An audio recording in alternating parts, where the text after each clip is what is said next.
We've put a lot of effort into working out which way to go up the beat. The most important thing about our start is that it enables us to do just that. We'd also like to be on the start line with good speed at the gun, with clear wind, space to leeward, and at the end closest to the wind. We're now going to concentrate on the 3 approaches which are most likely to achieve the kickstart we need. So now we're close to the starting sequence. We have the first beat strategy in place, and we'll need a good start to allow us to execute that strategy. Firstly, choose where on the line to start, and if there's any bias.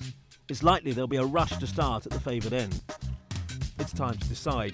Do we take all the bias, hedge and look for a gap near the favoured end, or ignore the bias and sail to the plan? It looks like right's been paying. On the big wind shift on the last beat, even further right, so but without the wind shift it was still paying right. So I think we'll try and protect the right, probably a bit more aggressive than we have done. So how does that affect your starting tactics? Unless there's a lot of pin and bias, I'm going to favour the split end. There'd have to be enough bias because it's fairly sure we're going to be able to get across. If you get pinned out to the left, it's disastrous.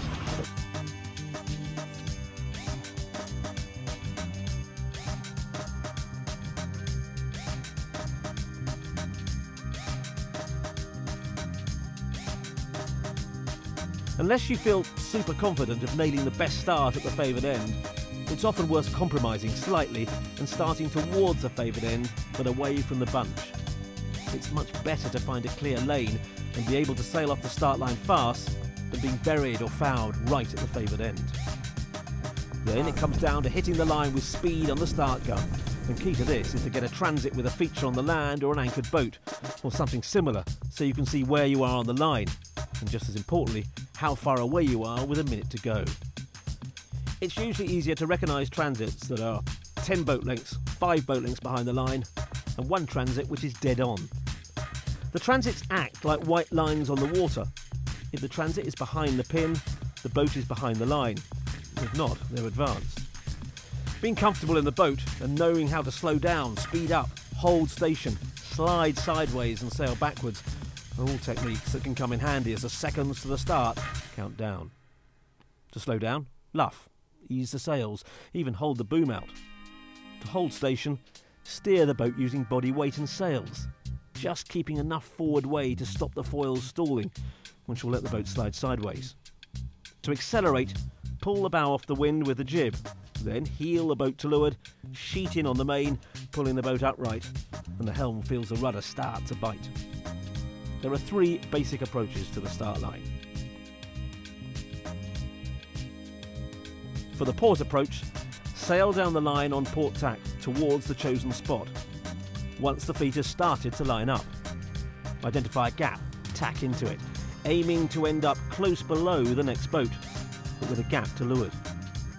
Unless it's very light wind, it's easier to judge this approach by tacking behind and to windward of the target boat, giving plenty of time to match his speed and take control.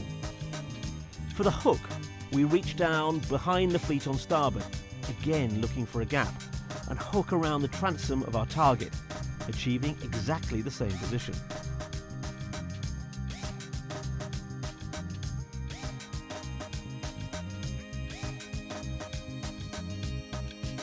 For the lead-in, we line up early, holding station and watching our transits to judge our time on distance.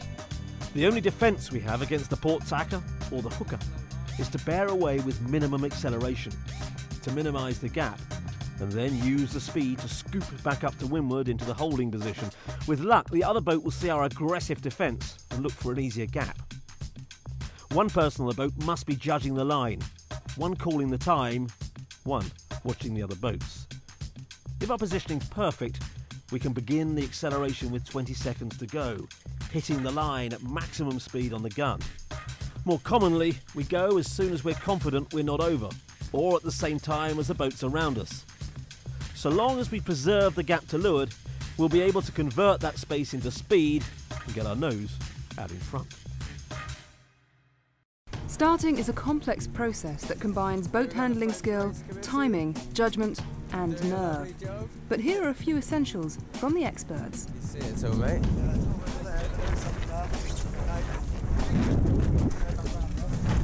Bear away and have another look. Sail away a bit. Oh yeah, I see it. It's that good dip in the trees, isn't there?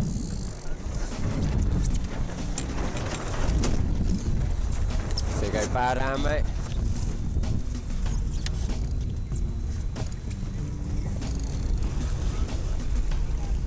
Should we just luff up and have a look here?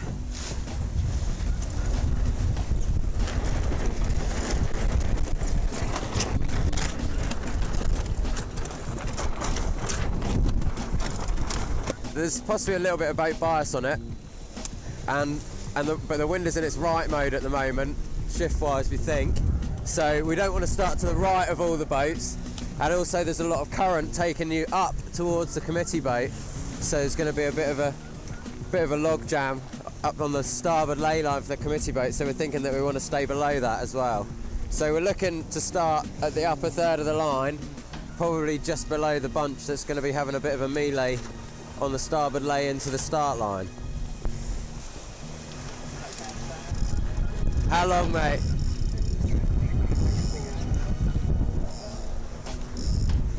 These two boats just to windward are quite a long way forward. Keep the countdown coming a bit louder, mate.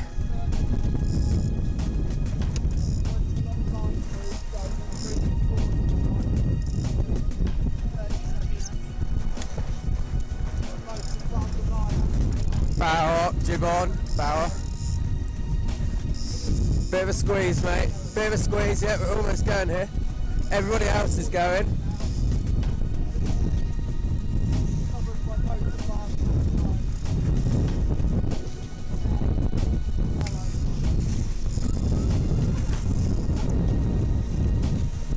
You're main, James.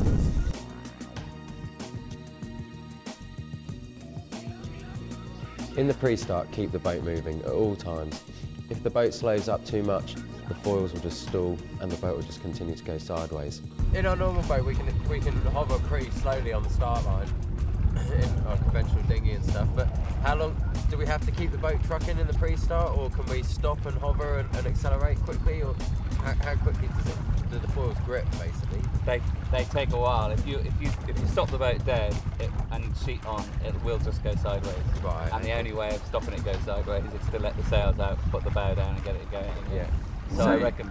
So you jib on, bow right down, Yeah. and then wind it up. You can't accelerate from a beat. No way. If you just sheet on, the boat will just go sideways. Maybe practice trying to sail as slowly as possible forwards and limiting sideways movement, so you're ready to manoeuvre around the other boats on the start line. Going into sort of slow, controlled mode, and then simulating really a starting sequence when we want to get the bow down, get the boat to accelerate. We all go to leeward to help get a bit of flow over the foils, and then once Chris is ready, we can pull the boat up together and hopefully we'll accelerate, a bit like squeezing an apple pit. Come up a little bit there, guys.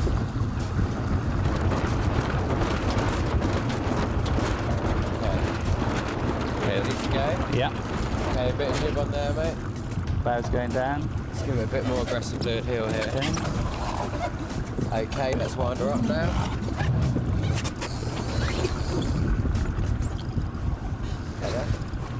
Good. I don't think we gained up there, didn't we? Yeah. And the key there when you're practicing that is if you just look down at your wake, you can see if you've gone sideways or if you've gone forwards in the acceleration.